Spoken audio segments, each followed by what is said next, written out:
In the early 1950s, Ingmar Bergman began to document his filmmaking with a small Bell & Howell movie camera. At first, he did the on-set shooting himself, but later left it to various crew members. Such is the case with this tape from Persona, with footage both from the Rosunda studio in Stockholm and from Fårö, the small island in the Baltic. The shooting of Persona began under problematic circumstances. In the spring of 1965, Bergman had been hospitalized with a virus that affected his sense of balance. He doubted his ability to tackle his new film project. In his workbook to Persona, he wrote, "I worry that the whole thing will be a goddamn fiasco and that I have forgotten the art of filmmaking." He began the shooting of Persona with a hospital scene. The doctor, appearing in a white medical frock, was acted by Margareta Krook, a leading actress at Sweden's National Theatre, Dramaten. As head of Dramaten at the time, Bergman knew Krook professionally, though she never became a regular member of his famous stable of actors. According to Bergman, the hospital sequence was a disaster. The very beginning with Margareta, he wrote, was not very happy. All the time we got only bad results. Bibi got angry and Liv got nervous. Bergman was falling in love with Liv Ullmann, a Norwegian actress who was to make her Bergman debut in Persona. Ullmann's and Bergman's rapport is noticeable in this tête-à-tête, intercepted by Bergman's prop man, a hunchback called K.A., short for Carl Arne Bergman, no relation to Ingmar. Here Bergman is discussing a scene in a summer house where Elisabeth and Nurse Alma have withdrawn. We catch a glimpse of a crew member adjusting a light and see the makeup assistant, Tina Johansson, briefly talking with Bergman. In this scene, Nurse Alma will overstep her professional assignment and tell her patient about her own personal life. In his workbook to Persona, Bergman suggests that Elisabeth serves as Alma's medium. Nurse Alma, he says, seeks out herself through Mrs. Vogler. Bergman's primary attention here is on Bibi Andersson. She had been part of his cast for more than 15 years. Earlier, Bergman had portrayed her as a sweet young girl. In Persona, he recognized her real potential as an actress by giving her a complex psychological part. Many commentators on Persona have paid most attention to Liv Ullmann's presence in the film, perhaps because at that time she represented a new face in the Bergman canon and was to become his major female star in the future. An additional reason had to do with a private relationship with Bergman, which originated with the shooting of Persona. Bergman himself commented on it. In his book Images, My Life in Film, he wrote, "The film profited, of course, from the strong private feelings set in motion during the shooting. It turned into a happy production." During the shooting of Persona, the American NBC reporter Ed Newman visited on the set. It resulted in an interview program titled A Profile of Ingmar Bergman, which aired on NBC on November 16, 1965. And the version appeared in print in film comment in the fall-winter issue of 1967. Bergman was relatively generous in admitting journalists to visit and interview him during the shooting of a film. But he was a person who demanded full control and was strict about avoiding unexpected interruptions. For that reason, he often assigned a special public relations person to handle all matters surrounding visits to his film productions, and he was a stickler for the choice of photographs released to the press on such occasions. An interview with him was always directed by him and not by the interviewer. In the midst of all the technical paraphernalia to prepare a scene, Bergman also developed remarkable ability to create an imaginary cut-off space for himself and an interviewer. Numerous people who came to interview him over the years likened the experience to being enclosed with him in a bubble, mentally cut off from the studio activity around them. Bergman's aim was to create a mood of mutual confidentiality. He was well prepared and generous with answers to matters that aroused his curiosity or helped promote his current work. Bergman once wrote, "When you are shooting a film, you use everything you've got, every cell in your body. One can sense this in his pacing the studio floor, observing everything that is going on." In shooting the on-set material during his film productions, Bergman was cautious not to reveal anything but pleasant moments in the studio. By the time he shot Persona, he had learned to control most of those temperamental outbursts which in his younger days had given him the epithet the demon director. Instead, he conducted an interview in a relaxed, often high-spirited mood, and he was anxious to convey the same atmosphere to his actors and staff. In fact, his main principle in directing his cast and crew was to alternate moments of intense professional concentration with relaxed breaks filled with laughter, good humor, and joyous fellowship. Contrary to the gloom and doom image of him that spread internationally, based on his serious film stories, Bergman was no morbid person on the set, despite an occasional and much feared outburst of irritation.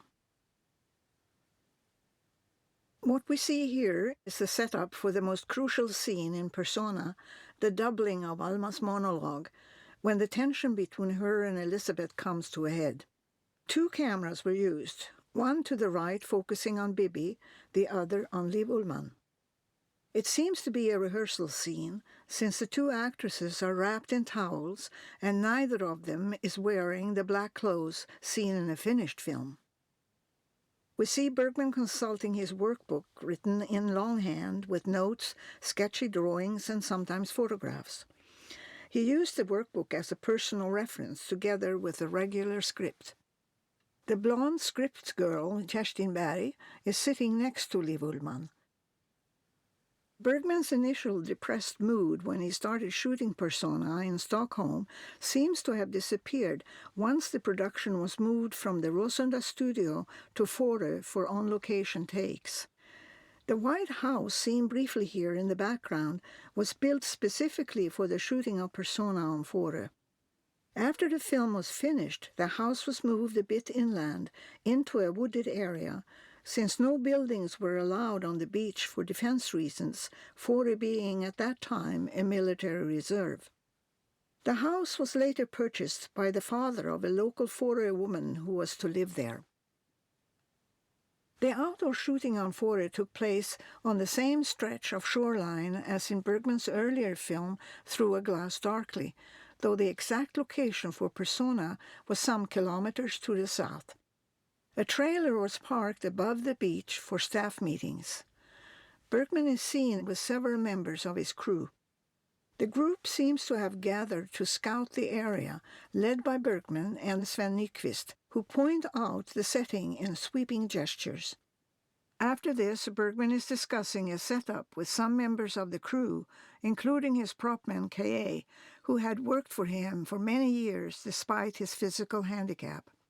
It is said that in Bergman's earlier film, Winter Light, the actor Allan Edwall, who played the crippled church warden Frövik, prepared his role by studying K.A.'s body movements. Once they had settled in on Fårö, Bergman and his crew started retaking practically everything they had shot in Stockholm. They rearranged the hospital set in a local museum, which served as a studio.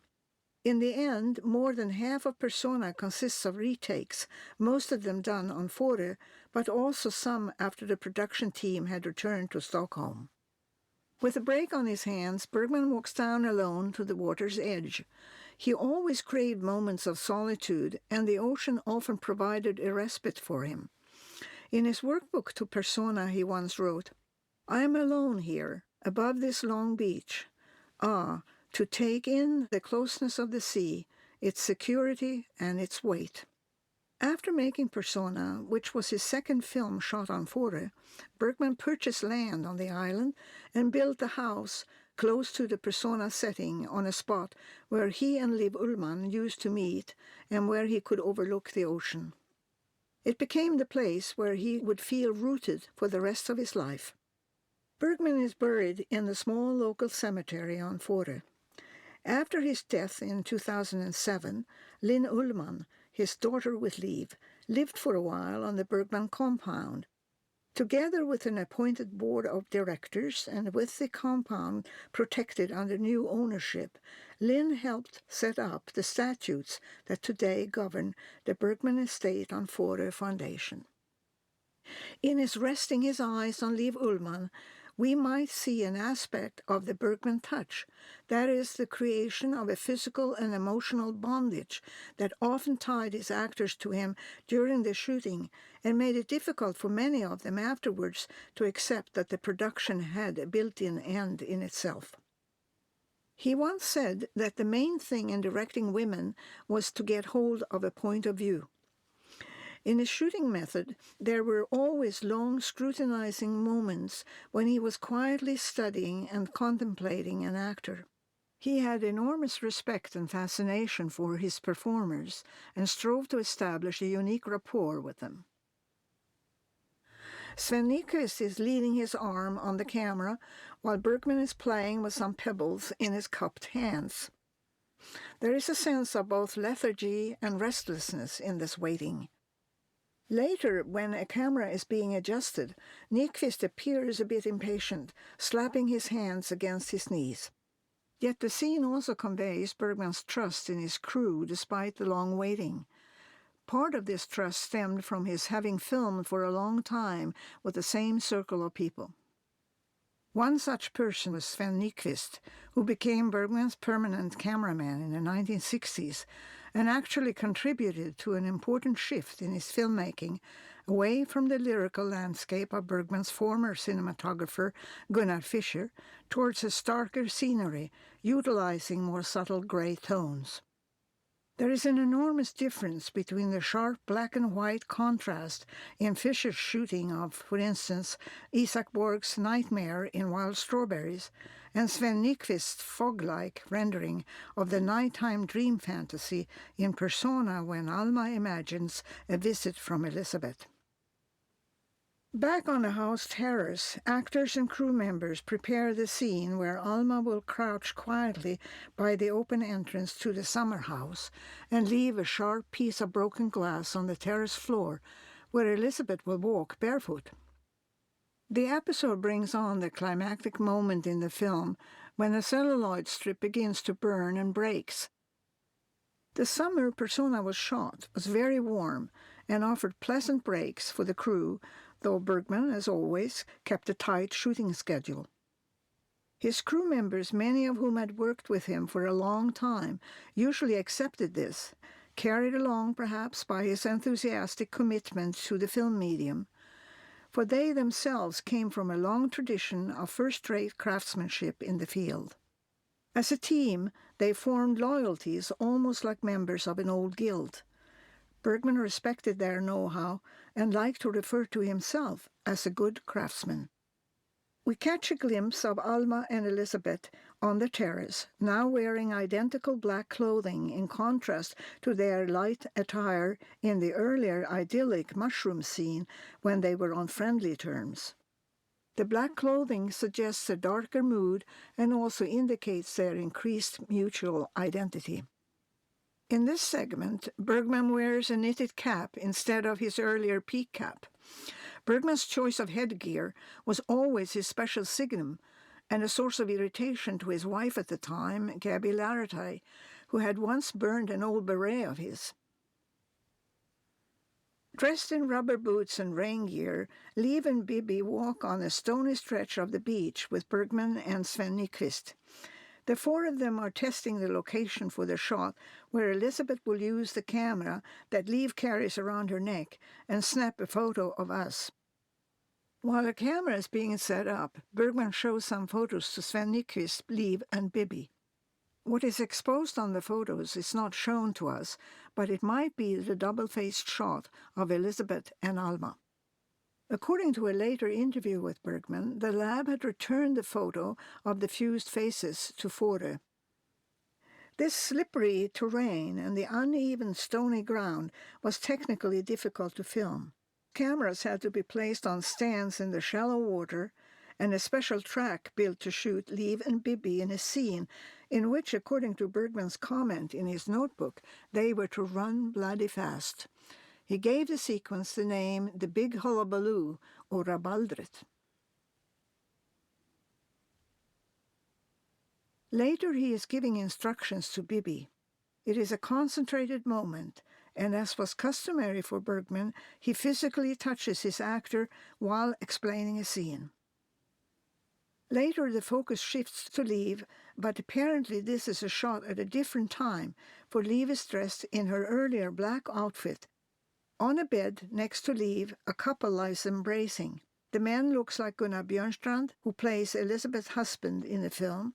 Perhaps they are rehearsing the sequence when he believes Alma to be Elizabeth. Near the completion of Persona, Bergman celebrated the occasion by gathering everyone at the camera track that was used to shoot The Big Hullabaloo. In addition to actors and crew, a number of local people are present. They had been employed by Bergman as handyman on the production. He was always very careful to employ local help when he was filming on Fårö. The ceremony is very much directed by Bergman and recorded by members of his crew and by Bibi Andersson. The spoof is perhaps a takeoff on a famous satire by one of Bergman's house gods, August Strindberg, depicting the silly pomp and circumstance in a royal flag-waving inauguration of a new 19th century railroad. In Bergman's spoof, a man in a top hat, suggesting regal formality, is the driver of the camera dolly. An elated Ingmar Bergman is giving a little speech, while Gunnar Björnstrand is waving a small Swedish paper flag. One might recall that train sets and railroad tracks were Bergman's favorite toy, also as an adult. As a child, he had spent summers next to the tracks that his maternal grandfather, a railroad engineer, had helped construct. One can imagine Bergman's triumphant joy when he literally hit the last nail into Persona's constructed camera track. As was always the case with any production by Ingmar Bergman, the completion of it left him downhearted. On September 16, 1965, he wrote, "Persona is by and large finished and leaves me in the deepest depression for several reasons. Today we followed Bibi to her flight to America. Tomorrow Sven and I travel to Zurich, and on Sunday Liv leaves for Oslo and her home there. I myself am prey to my usual painful self-pity. It feels just awful. On Monday starts the endless serial tale at Dramaten. How will I put up with it? Here on the shooting of Persona, I have had the best part of my life. Now it is still immobile."